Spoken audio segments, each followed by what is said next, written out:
A frustrated local police chief says he cannot arrest certain people for their crime. So now he's taking his complaints to lawmakers.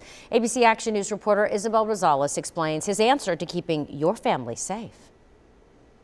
I want you to take a close look here. These guys have two things in common.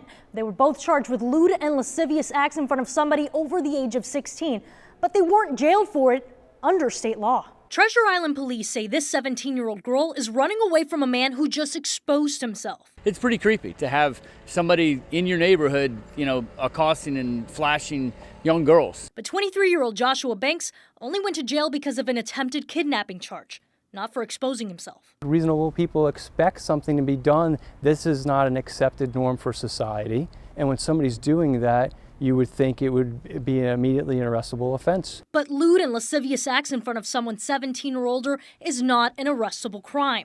And said Lieutenant Rich Nestor tells me it's a misdemeanor that never turns into a felony, regardless of how many times someone does it. In the case of Cyrus Carter, he didn't go to jail until his fourth offense because the victim was as young as 7. The behavior is just not acceptable, and to watch them walk away is disheartening. That's an issue. But Chief Armand Boudreau plans to pressure lawmakers to change it. He wants this crime to be an arrestable misdemeanor and for suspects to end up on the sex offender registry and a felony for repeat offenders. That is absolutely wrong. They need to change the laws because, in my opinion, that should be a felony. This lieutenant says an arrest would also give the victim more faith in the justice system. They're a little disbelieved that you can't make an arrest at that time. So sometimes they believe that you're not doing what you're supposed to do. But what about the impact on the prison system? We know it's already overcrowded and more inmates means more taxpayer money. Well, a spokesman for Florida Tax Watch says the consideration needs to be on the cost and the benefit.